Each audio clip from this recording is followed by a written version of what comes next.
Hello guys, and welcome to this Easy Aquatics video. So you've got a new tank that you've set up, but you don't want to wait like a month and a half to do your nitrogen cycle and before adding fish. But you're wondering, can you add fish straight away?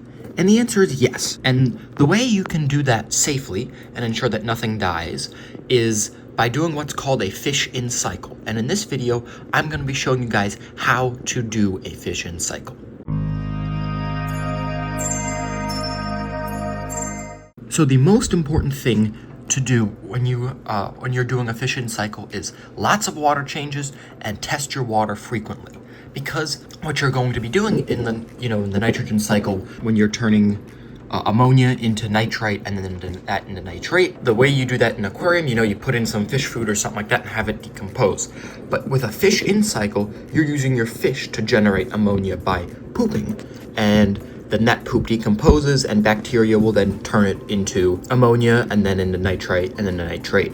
So, we can't really leave the water full of ammonia and stuff like that because your fish will obviously die. So the way we combat that is by doing water changes, and lots of them. And also by testing the water to make sure that, anytime you see an ammonia spike or high nitrates, you do a water change and you remove those and then you add in fresh, clean water. So especially in about the first week or so of setting up your tank, you're going to want to do water changes, every day, and then you'll be able to tone it down for the next couple of weeks. So this is the next day after I added in my cherry shrimp into this tank. But yeah, so the first thing that we're going to need to do is we're going to need to do a water change on this tank. I haven't tested the water yet, but because we've added a lot of fish and shrimp into this tank over the last couple of days, we're going to need to do a water change to get rid of a lot of that ammonia that they have built up over the last day or so. Nothing special with the water change. Take your hose and get it going, and we're just going to take out, I'd say 75% of the water or so is what we're going to try and remove from this tank. The water changes the first couple of days are going to be large water changes, getting out the majority of the water. And while I'm doing this, I'm just removing some of the gunk that's accumulated over the past couple of days.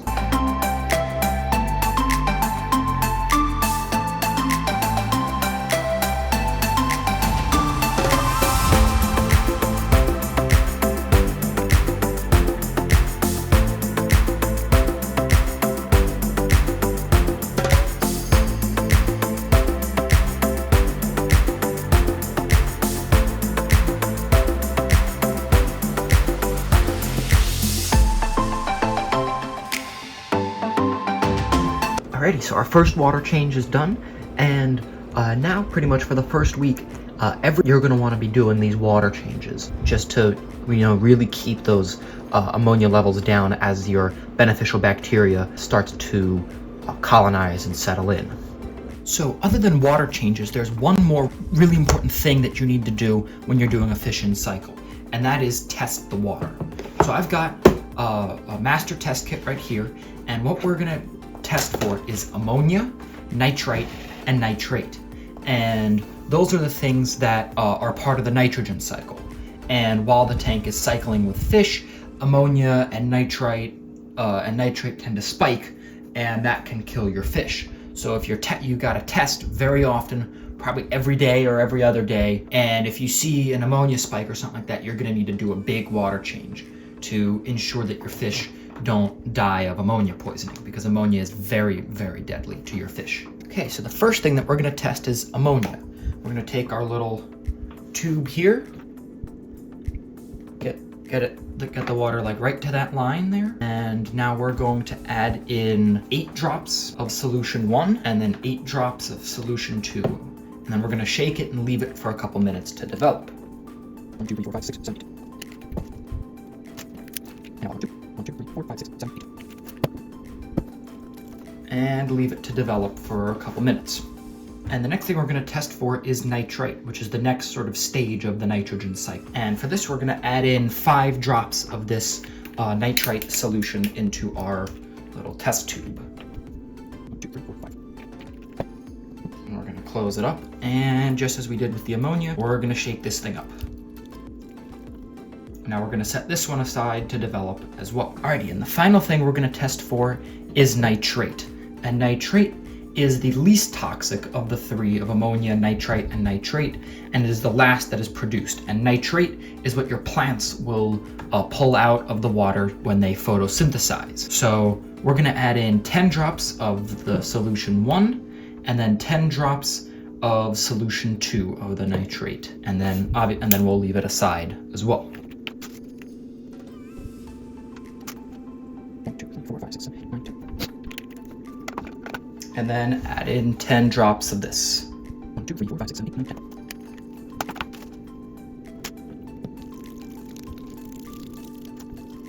And leave it aside for 5 minutes as well. Okay, it's now been 5 minutes since I did my test of ammonia. So now we can use our little handy dandy guide over here and check out what this means. So the ammonia, we want it to be 0. Anything above 0 is very bad, and we need to do a water change immediately.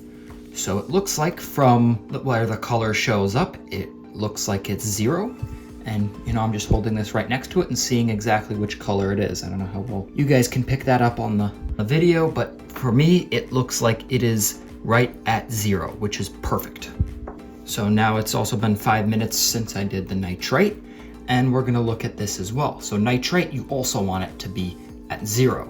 So to do the same thing, and yep, it's at 0 as well, which is wonderful. So if it's anywhere above 0, then you're going to want to do a net water change as well. Same thing as ammonia. Anything above 0 for ammonia or nitrite, you want to do a big water change of at least 50%. More is always better.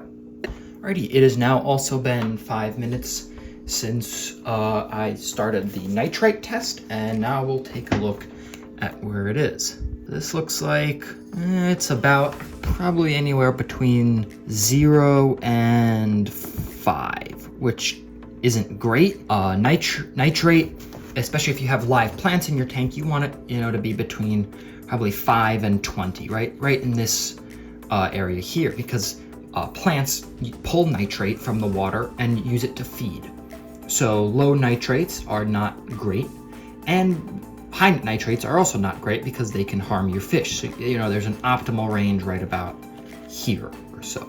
So for the low nitrates, since we've just figured that out, I'm going to add in some fertilizer for our plants, and that should increase the nitrate levels. All right, so I've got the fertilizer right here, API Leaf Zone. I'm gonna add in just a little bit. That should be enough. Just a little bit. That'll increase the nitrate levels and make sure our plants are nice and happy. If you do not have any live plants in your tank, then you're going to want your nitrate levels to be around that between 0 and 5, right? You don't want them to be 0, but lower nitrates are better because if you don't have plants, there's nothing to pull the nitrates out of the water, and nitrates will harm your fish. So it's kind of, finding a balance as to what works for your tank. With plants, you're going to want it a little higher so the plants have food.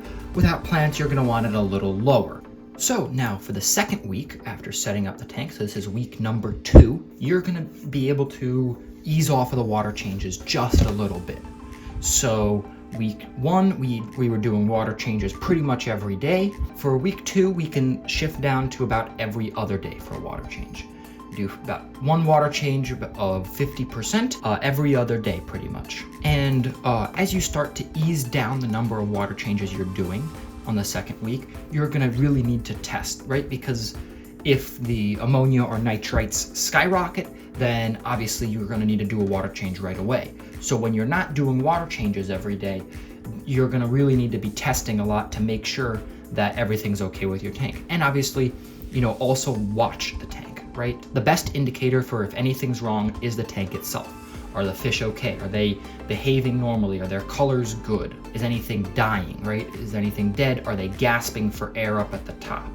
Are your shrimp lethargic or anything like that, right? Is their color gone? If anything like that's happening, chances are there's something wrong with the tank. And you're gonna wanna test, but also do a water change, right? If you see anything wrong, do a water change. That's your best bet to curing whatever is wrong in your tank.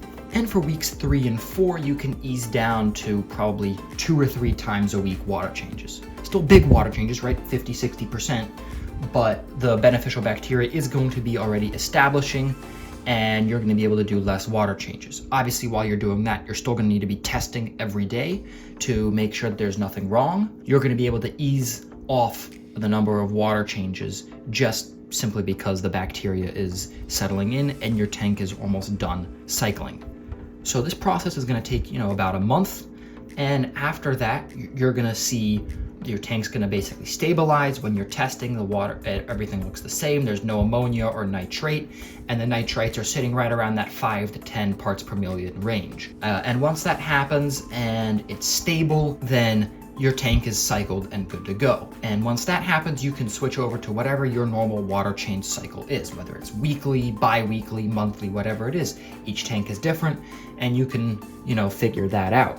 But once the tank is stable, the nitrates aren't fluctuating, there's no ammonia or nitrate, it is cycled and good to go. So thank you guys for watching, and if you enjoyed this video, then be sure to hit the like and subscribe buttons, and I will see you all in the next one.